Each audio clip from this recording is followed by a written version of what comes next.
Handcrafted by H.P. Lovecraft, the Cthulhu mythos can be best described as a shared fictional universe that's home to all sorts of strange monsters and powerful deities. This mythos can be best characterized by themes of cosmic horror and deities that wield unimaginable levels of power and subsequently have an organized religion or a cult-like following. The Cthulhu mythos earned its name from one of Lovecraft's most popular short stories, The Call of Cthulhu, published in 1928. His works have continued to inspire horror icons even today, and in this video, we will be especially exploring decades worth of Cthulhu Mythos deities in all their glory. But before we go into our explanation, we have a very small request. If you like our content, please support us by subscribing to our channel. This is a small click for you, but for us, it means a lot. Thank you. Let's begin.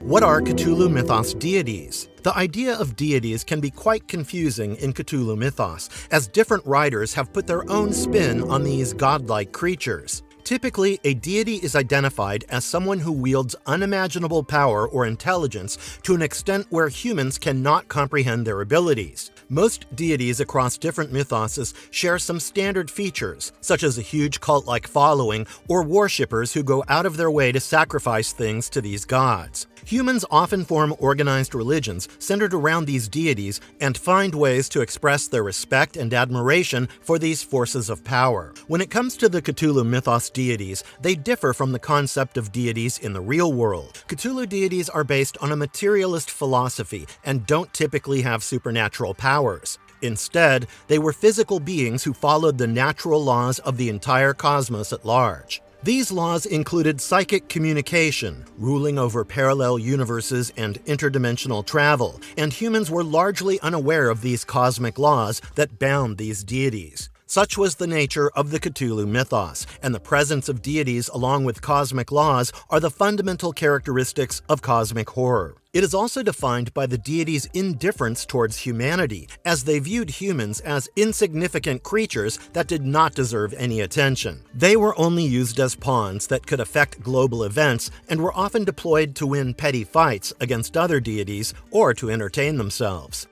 Deity classification, types, and hierarchies. There's a whole lot of variation in the terms of classification that are used to identify these deities, but these inconsistencies were rectified over time. As Lovecraft's writing continued to build an elaborative work, it became possible to establish a certain order of things. Moreover, August Derleth's additions to the mythos defined things even further, and these deities are now placed within 4 major categories. These include outer gods, elder gods, great old ones, and great ones, and we shall explore them all one by one.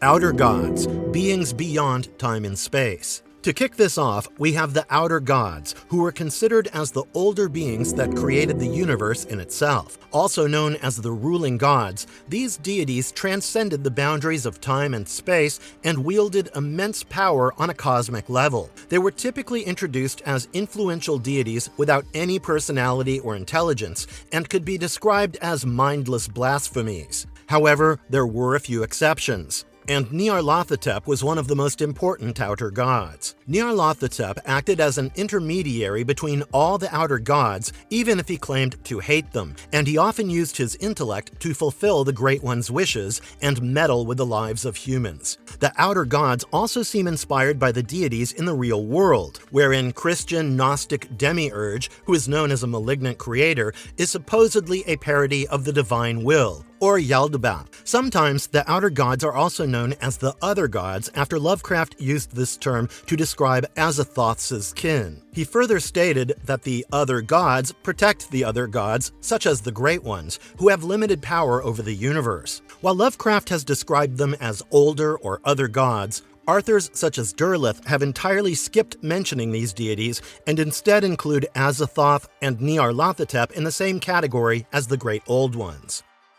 Elder gods, guardians of cosmic balance. The elder god's appearance within the Cthulhu mythos remains largely ambiguous, and different authors have tried to put a spin on these deities. Lovecraft has classified only one deity, Naudens, as an elder god, and he further explained that Naudens was a primal deity with an intense rivalry with Nyarlathotep. Derleth then took it upon himself to explore the role and nature of the elder gods, and his writings suggested that the elder gods were the exact opposite of the outer gods. They went out of their way to stir up trouble for the outer gods and strike out against them in the cosmos, and they were typically uninterested in mankind. Derleth even went as far as to depict the elder gods as forces of good, and they had bestowed humans with the elder sign, a symbol that enabled them to repel other Cthulhu deities.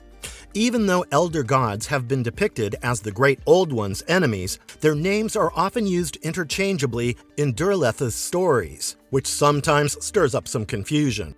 Great Old Ones, deities with earthly interests. Among all the other categories of deities, the Great Old Ones are those who have taken a massive interest in Earth. These deities have a wide variety of powers and abilities, and they typically viewed humans as lesser beings who could be used as pawns in their game. They didn't care much for humanity and held some disdain towards humans, and Lovecraft consciously chose not to label them as gods in the mythos. He hoped to imply that while these beings were considered as unknown powerful forces of nature to humans, they did have limited power and that their nature did not transcend our world. In a way, the Great Old Ones were creatures who had evolved over time, and they were only godlike entities to mortals. Unlike the outer gods and elder gods, the Great Old Ones were native to the material universe and bound by the world's laws. In fact, Lovecraft only referred to them as the Great Old Ones on 2 occasions in his stories, the Call of Cthulhu and At the Mountains of Madness.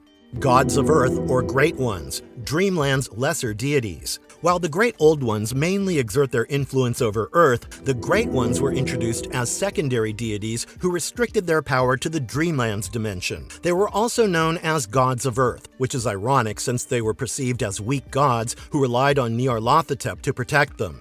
Worship and cults in the Cthulhu mythos. Let's now have a look at some prominent cults in Cthulhu mythos and all the rituals and practices of the humans who organized these cults.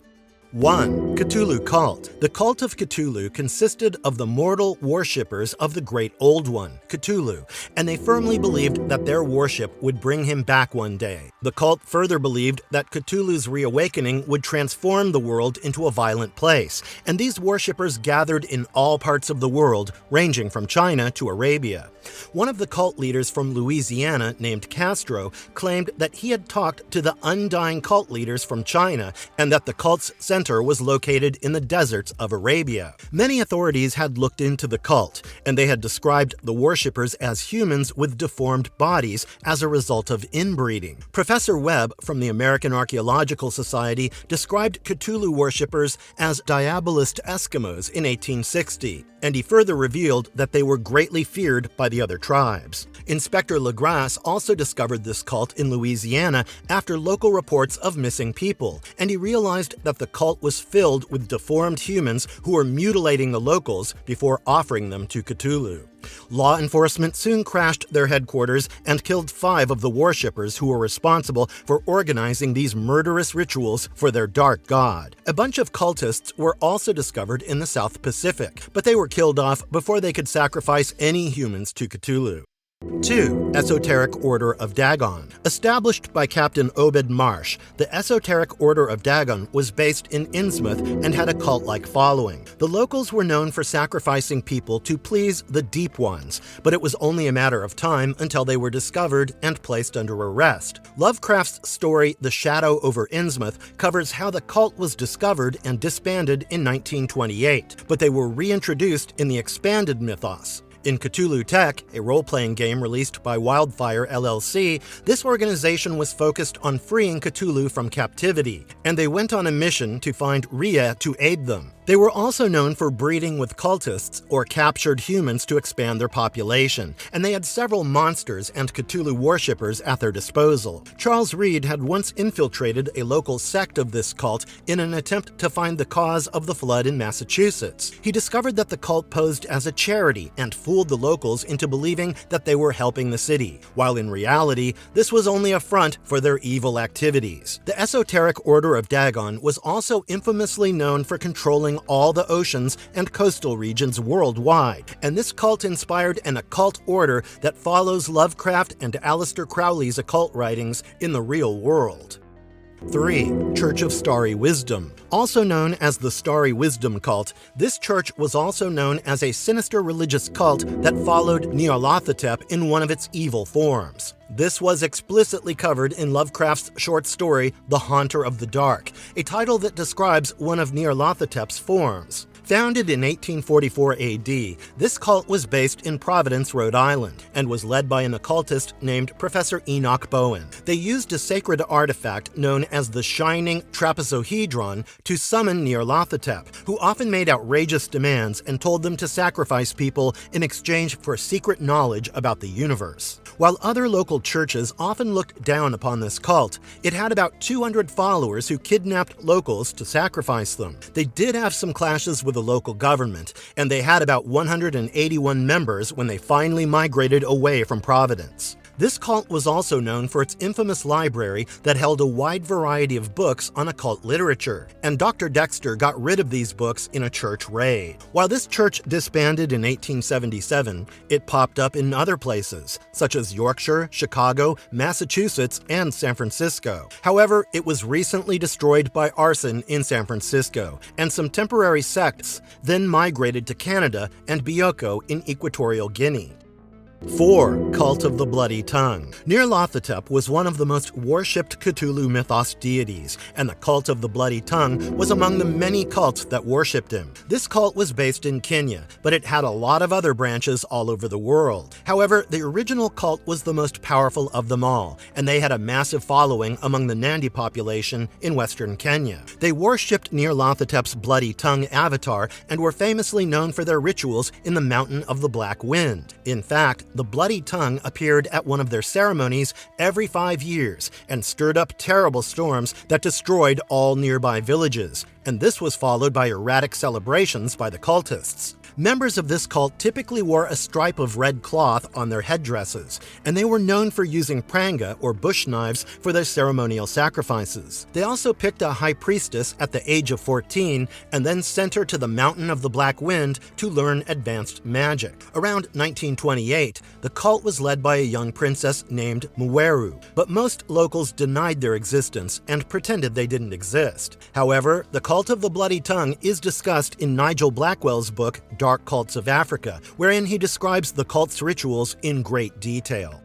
5. Brotherhood of the Yellow Sign. Also known as the Cult of the Yellow Sign, the Brotherhood of the Yellow Sign was dedicated to Hastur. They had a reputation as an evil cult, and their main aim was to open a portal of the far realm to bring Hastur to Earth. They wanted him to become Earth's main god and spread his maddening evil influence all over the planet. There have been several conflicting rumors about their origins, and some claim that it was started by the Serpent Men of Volusia, while others maintain that it started in the land of Kinyan. Members of this brotherhood could be identified by their unique hand gestures or accessories, such as rings or earrings that were fitted with yellow stone. The cult was led by humanoid alien beings who hailed from Kinyan and were known for advanced technologies and telepathic powers such as mind reading or hypnotizing their victims. This helped them recruit more members for their cult, and they occasionally came together to destroy Migo outputs. The Brotherhood of the Yellow Sign was also rumored to have started all the religions in the world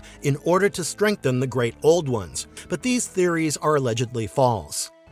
6. Brotherhood of the Black Lotus. Founded in the 6th century BC, the Brotherhood of the Black Lotus took care of the Forbidden Sutra, and their existence can be traced all the way back to the Emerald Lama. Their headquarters were located around China within the Himalayan or the Kunlun mountain ranges, but there were reports of their base being near the Altai Mountains of Mongolia as well. This brotherhood was best known for its secretive, deceptive nature, and it had established a network of false fronts and dead ends that made it impossible to track them down. Leaders of the Golden Triangle drug operations and the Chinese triads were known members of the Brotherhood, which helped them amass a whole lot of wealth for their cult. Most members were known for performing Buddhist tantric rituals, and they had a long history of waging a holy war against the mainstream Buddhist sects. Their main aim was to usher in an age of corruption and ensure the return of the Great Old Ones, and they often traded with the Chocho.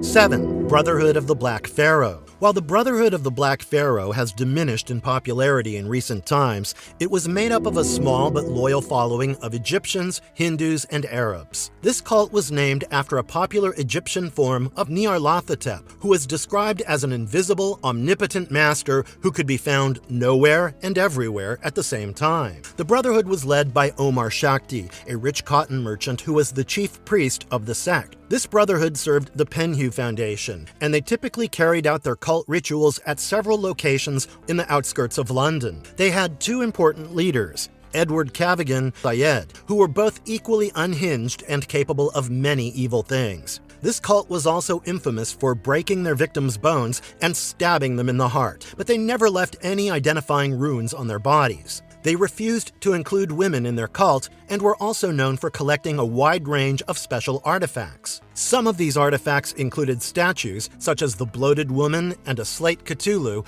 along with a tiny ornate chest and some fragments of Gaharn.